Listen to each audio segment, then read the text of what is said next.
ಎಲ್ಲ city news ವೀಕ್ಷಕರಿಗೆ ನಮ್ಮ ವಿಶೇಷ ಕಾರ್ಯಕ್ರಮಕ್ಕೆ ನಿಮಗೆಲ್ಲರಿಗೂ ಆಧಾರದ ಸುಸ್ವಾಗತ. ಇವತ್ತು ನಮ್ಮೊಂದಿಗೆ ಖ್ಯಾತ ವೇದ ಬ್ರಹ್ಮಶ್ರೀ ಲಕ್ಷ್ಮಣಾಚಾರ್ಯ ಅವರು ನಮ್ಮೊಂದಿಗಿದ್ದಾರೆ. ಇವತ್ತು ವಿಶೇಷವಾಗಿ ನಾವು ಏನು ಮಾರ್ಚ್ 3ರಂದು ನಡೆಯುವ ಏನು ಹೋಳಿ ಹುಣ್ಣಿಮೆ ಹಬ್ಬದ ದಿವಸ ಚಂದ್ರಗ್ರಹಣ ಇರುತ್ತೆ, ಇದ್ರ ಬಗ್ಗೆ ತಿಳಿದುಕೊಳ್ಳಲು ನಮ್ಮೊಂದಿಗೆ ಲಕ್ಷ್ಮಣಾಚಾರ್ಯ ಸ್ವಾಮೀಜಿಗಳಿದ್ದಾರೆ. ಅವರು ಇದ್ರ ಬಗ್ಗೆ ಏನ್ ಹೇಳ್ತಾರೆ ಕೇಳೋಣ. ಸಿಟಿವಿ ಪ್ರೇಕ್ಷಕ ಮಹಾಶಯರಿಗೆಲ್ಲರೂ ಕೂಡ ಆಶೀರ್ವಾದಗಳು. ಈಗ ನಮ್ಮ ಪ್ರತಿ ವರ್ಷ ನಡೆಯುವಂತೆ 12 ತಿಂಗಳು ವರ್ಷಕ್ಕೆ ನಡೀತಾ ಇದೆ. ಆದರೆ ಈ ವರ್ಷದಲ್ಲಿ 13 ತಿಂಗಳು ಬಂದಿದೆ. ಎಲ್ಲ ಹಬ್ಬಗಳಾಗ್ಲಿ, ಶಿವರಾತ್ರಿ ಆಗಲಿ, ಉಗಾದಿ ಆಗಲಿ ಎಲ್ಲ ಮುಂಚಿತವಾಗೇ ಬರ್ತಾ ಇದೆ. ಕಾರಣ ಏನಪ್ಪಾ ಅಂದ್ರೆ ಜ್ಯೇಷ್ಠ ಮಾಸ 2 ಬಂದಿದೆ. ಅಧಿಕ ಜ್ಯೇಷ್ಠ ಮಾಸ, ನಿಜ ಜ್ಯೇಷ್ಠ ಮಾಸ. ಮೇ ತಿಂಗಳು 15ರಿಂದ ಜೂನ್ 15ವರೆಗೂ ಅಧಿಕ ಜ್ಯೇಷ್ಠ ಬರ್ತಾ ಇದೆ. ಅಂದ್ರೆ ಆಗ ಈ ಆಷಾಢ ಮಾಸ ಇದ್ದಂಗೆ ಪೂಜಾ ಕಾರ್ಯಕ್ರಮಗಳಿರುತ್ತೆ, ಮದುವೆ ಸಮಾರಂಭಗಳು ಏನೂ ಇರೋದಿಲ್ಲ. ಆಮೇಲೆ ಜೂನ್ 15 ಜುಲೈ 15ವರೆಗೂ ನಿಜ ಜ್ಯೇಷ್ಠ ಮಾಸದಲ್ಲಿ ನಡೆಯುತ್ತೆ. ಅದು ಈ ವರ್ಷದ ಪ್ರಾರಂಭದಲ್ಲಿ ಅವೆಲ್ಲ ಉಗಾದಿ ಹಬ್ಬದ ವಿಶೇಷಗಳೆಲ್ಲ ತಿಳಿಸ್ತೀವಿ. ಈಗ ಈ ಮಾಸದಲ್ಲಿ ಕದಿರಿ ಹುಣ್ಣಿಮೆ ಅಂತ ಕೆಲವರು ನಮ್ಮ ಕಡೆ ಭಾವನೆ ಇದೆ. ಕೆಲವರು ಹೋಳಿ ಹುಣ್ಣಿಮೆ ಅಂತೇಳಿ ಮಾಡ್ತಾರೆ.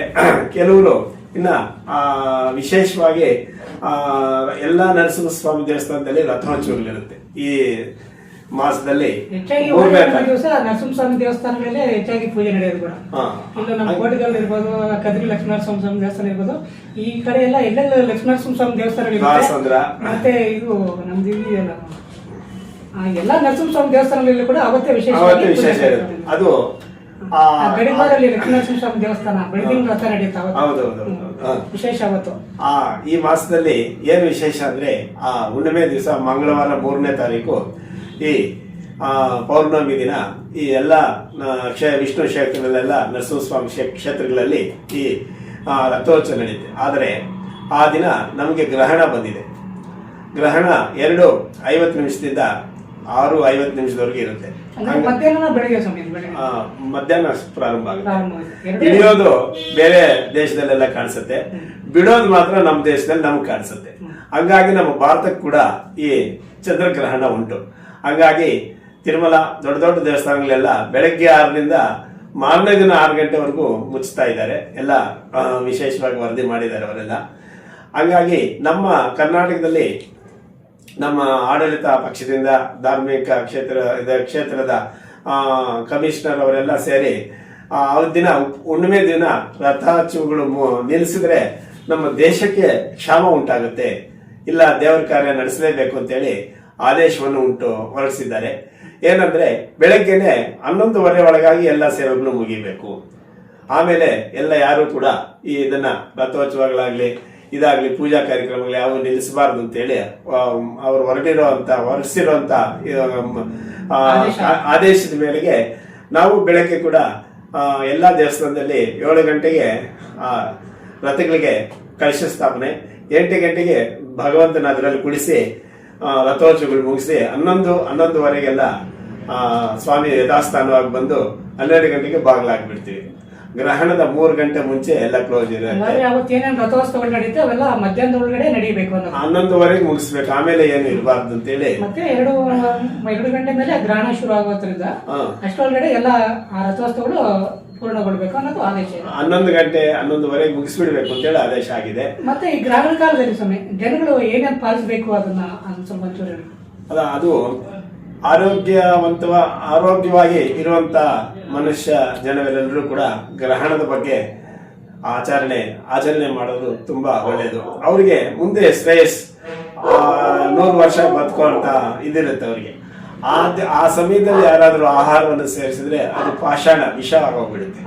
ಹಂಗಾಗಿ ವೃದ್ಧರು ಅಂದ್ರೆ ವಯಸ್ಸಾಗಿರೋರು, ಆರೋಗ್ಯದಿಂದ ಆರೋಗ್ಯ ಇಲ್ದಿರ ಇರುವಂತವ್ರು ಹಾಗೂ ಚಿಕ್ಕ ಮಕ್ಕಳು ಅವರೆಲ್ಲ ಕೂಡ ಈ ಗ್ರಹಣದ ವ್ಯವಸ್ಥೆ ಅವ್ರಿಗೇನಿರೋದಿಲ್ಲ, ಅವರೆಲ್ಲ ಆಹಾರ ಸೇವಿಸಬಹುದು. ಆದ್ರೆ 12 ಗಂಟೆ ಒಳಗಾಗಿ 12ರಿಂದ ಸಂಜೆ ಮತ್ತೆ ಶುದ್ಧೀಕರಣ ಆಗೋವರೆಗೂ ಕೂಡ ಆಹಾರವನ್ನು ಸೇವಿಸಬಾರದು ಅಂತೇಳಿ ಗ್ರಹಣದ ನಿಯಮಗಳಿದೆ.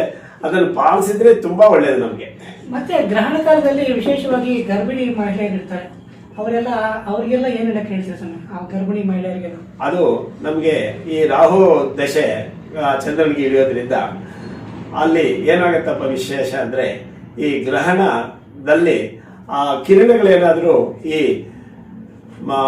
ಗರ್ಭಿಣಿ ಸ್ತ್ರೀಯ ಮೇಲೆ ಬಿದ್ದರೆ ಅವರಿಗೆ ಕಾಲು ಕೈ ತಲೆ ಬೇರೆ ಎಲ್ಲ ಕೂಡ ವಕ್ರವಾಗಿ ಹುಟ್ಟುವಂತ ಅಂಗವಿಕಲ ಗ್ಯಾರಂಟಿ ಬರುತ್ತೆ. ಅದು ಮೊದಲೆಲ್ಲ ನಾವು ನೋಡಿದ್ದೀವಿ ಕೆಲವ್ರನ್ನೆಲ್ಲ, ಅದೆಲ್ಲ ಆತರ ಆಗಿರೋದು. ಅದನ್ನ ಪಾಲಿಸಿದ್ರೆ ನಮಗೆ ತುಂಬಾ ಒಳ್ಳೇದು. ಗರ್ಭಿಣಿ ಸ್ತ್ರೀಯ ಮೇಲೆ ಅದು ಸ್ವಲ್ಪ ಇದು ಕೂಡ ಬೀಳ್ಬಾರ್ದು. ಅವ್ರು ಸ್ವಲ್ಪ ಜಾಗೃತರಾಗಿರ್ಬೇಕು, ತುಂಬಾ ಹುಷಾರಾಗಿರ್ಬೇಕು. ಯಾಕಂದ್ರೆ ಹುಟ್ಟೋ ಮಕ್ಕಳಿಗೆ ಒಂದು ಅಂಗವೈಕಲ್ಯತೆ ಬರುತ್ತೆ, ತುಂಬಾ ಹುಷಾರಾಗಿದ್ರೆ ಒಳ್ಳೇದು. ಮತ್ತೆ ಈ ಗ್ರಹಣ ಕಾಲದಲ್ಲಿ ಈ ರಾಶಿಗಳಿಗೆ ಯಾವ್ಯಾವ ರಾಶಿಗಳಿಗೆ ಏನಾದ್ರು ತೊಂದರೆ ಇದೆಯಾ? ರಾಶಿಗಳಿಗೆ ತೊಂದರೆ ಇದೆ, ಒಂದು 2 ರಾಶಿಯವರೆಗೂ ಮಾತ್ರ. ಆದ್ರೆ ಅವರಿಗೆ ಅವರು ಆ ಸಮಯದಲ್ಲಿ ಎಲ್ಲಾದ್ರೂ ದೇವಾಲಯ ಹತ್ರ ಇದ್ರೆ ಅಲ್ಲೋಗಿ ಕುಳಿತಬಹುದು, ಅಥವಾ ಮನೆಯಲ್ಲೇ ಕುಳಿತಿದ್ದೀವಿ ಹೋಗಕ್ಕಾಗಲ್ಲ ಅನ್ನೋದ್ರಿಗೆ ಅವ್ರಿಗೊಂದು ಮಂತ್ರ ಜಪ ಹೇಳ್ತೀವಿ. ಅದನ್ನ ಬರ್ಕೊಂಡಿದ್ದು ಚೀಟಿಯಲ್ಲಿ ಇಟ್ಕೊಂಡು ಕೈಯಲ್ಲಿ ಇಟ್ಕೊಂಡು ಗ್ರಹಣ ಆದ್ಮೇಲೆ ಸ್ನಾನ ಎಲ್ಲ ಮುಗಿಸಿ ಆ ಧಾನ್ಯ ತಗೊಂಡೋಗಿ ಎಲ್ಲಾದ್ರೂ ದೇವಸ್ಥಾನದಲ್ಲಿ ಕೊಟ್ಟು ಬಂದ್ರೆ ಆ ಗ್ರಹಣದ ಪೀಡೆ ಇರೋರಿಗೆ ಅದು ಏನು ಅವ್ರ ಮೇಲೆ ಏನೂ ತೊಂದರೆ ಇರೋದಿಲ್ಲ, ಅವ್ರಿಗೆ ಶುಭವಾಗುತ್ತೆ. ಮತ್ತೆ ಗ್ರಹಣದ ಬಗ್ಗೆ ಇನ್ನೇನಾದ್ರೂ ಹೇಳಕ್ಕೆ ಬಯಸ್ತೀರಾ ಸರ್? ಗ್ರಹಣದ ಬಗ್ಗೆ ಅಂದ್ರೆ ಅದು ಗ್ರಹಣ ನಮಗೆ 3 ವರ್ಷಕ್ಕೆ ಅಥವಾ 4 ವರ್ಷಕ್ಕೆ ಒಂದೊಂದ್ಸಲಿ ಗ್ರಹಣ ಹಿಡಿಯುತ್ತೆ. ಅದು ನವಗ್ರಹದಲ್ಲಿ 7 ಗ್ರಹ ಮಾತ್ರ ನಮಗೆ ದೇವರ ಸಮಾನ. ಅದರಲ್ಲಿ ಆದಿತ್ಯ, ಸೋಮ, ಮಂಗಳ, ಬುಧ, ಗುರು, ಶುಕ್ರ, ಶನಿ ಇವು 7 ಜನ ಕೂಡ ಸಪ್ತಗ್ರಹಗಳು ದೇವರು. ಅವರು ಈ ರಾಹು ಕೇತುವನ್ನು ಅನ್ನೋರು ವಿಷ್ಣು ಅಮೃತನ್ನ ಭೇದಿಸುವಾಗ ಈ ರಾಹುಕೇತುಗಳು ದೇವರ ವೇಷ ಹಾಕೊಂಡು ಆ ಅಮೃತನ ಕುಡಿತಾರೆ. ಆಗ ಬ್ರಹ್ಮದೇವನು ಚತುರ್ಮುಖ ಅಂದ್ರೆ 4 ತಲೆಯಲ್ಲಿ ಯೋಚನೆ ಮಾಡ್ತಾನಂತ, ಈ ರಾಕ್ಷಸನ್ ಏನ್ ಮಾಡೋದು, ಇವ್ರು ಅಮೃತ ಕುಡಿದಿದ್ದಾರೆ, ಇವ್ರಿಗೆ ಸಾವು ಅನ್ನೋದು ಇರೋದಿಲ್ಲ, ಇವ್ರನ್ನ ಎಲ್ಲಿಡೋಣ ಅಂತ ಯೋಚನೆ ಮಾಡಿ ಆ ಚತುರ್ಮುಖ ಬ್ರಹ್ಮನು ಇವ್ರನ್ನ ನವಗ್ರಹದಲ್ಲಿ ಶನಿಮಾತ್ಮನ ಆ ಕಡೆ ಈ ಕಡೆ ಇಬ್ಬರನ್ನು ಕೂಡಿಸ್ತಾರೆ. ಆವತ್ತಿಂದ ಸಪ್ತಗ್ರಹಗಳು ಇವರು ಸೇರಿದ ಮೇಲೆ 9 ನವಗ್ರಹಗಳಾಗತ್ತೆ. ಅವ್ರಿಗೆ ಎಷ್ಟೇ ಪೂಜೆ ಮಾಡಲಿ, ಎಷ್ಟೇ ನಾವು ಆ ನೈವೇದ್ಯಗಳು ಪೂಜಾದಿಗಳೆಲ್ಲ ಸೇವಿಸಿ ಅವ್ರನ್ನ ಸೇವೆ ಮಾಡಿದ್ರು ಕೂಡ ಅವಾಗ ಈ ತರ ಒಂದು 3 ವರ್ಷಕ್ಕೆ 1 ವರ್ಷಕ್ಕೆ ಒಂದ್ಸಲಿ ಬಂದು ಚಂದ್ರನ ಇಟ್ಕೊಂತಾರೆ, ಅದು ಚಂದ್ರಗ್ರಹಣ. ಬಂದು ಸೂರ್ಯನ ಇಟ್ಕೊಂತಾರೆ, ಸೂರ್ಯಗ್ರಹಣ ಬರುತ್ತೆ. ಈ ತರ ಅವರು ಗ್ರಹಗಳು ಹಿಡಿಯೋದ್ರಿಂದ ನಮಗೆ ಈ ತರ ಆಗತ್ತೆ. ಭಗವಂತನು ನಮಗೆ ಪ್ರಪಂಚ ಸೃಷ್ಟಿ ಮಾಡಿದಾಗ ಸಪ್ತಾನಿಕ ಅಂತೇಳಿ ಎಲ್ಲ 7 ಸೃಷ್ಟಿ ಮಾಡ್ಕೊಂಡು ಹೋಗಿದ್ದಾನೆ.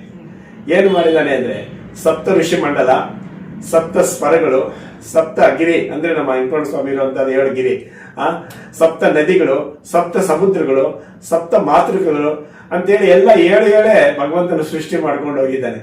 ಇವರು ಈ ರಾಹು ಕೇತು ಸೇರೋದ್ರಲ್ಲಿ ಆವಾಗ 9 ಗ್ರಹಗಳಾಗತ್ತೆ.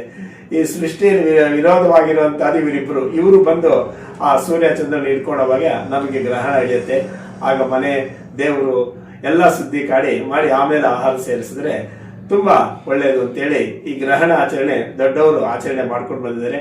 ನಾವು ಪಾಲಿಸಿದ್ರೆ ಇನ್ನ ನಮಗೆ ಭಗವಂತನು 10 ವರ್ಷ ಇದ್ರೆ ಇನ್ನ 5 ವರ್ಷ ಜಾಸ್ತಿ ಕೊಡ್ತಾನೆ, 50 ವರ್ಷ ಇದ್ರೆ 60 ವರ್ಷ ಆಯುಷ್ ಕೊಡ್ತಾನೆ, 80 ವರ್ಷ ಇದ್ರೆ 85 ವರ್ಷ ಇನ್ನ ಜಾಸ್ತಿ ಆಯುಷ್ ಚೆನ್ನಾಗಿರ್ಬೇಕು ಅಂತಂದ್ರೆ ನಾವ್ ಇವೆಲ್ಲ ಆಚರಣೆ ಮಾಡ್ಬೇಕು.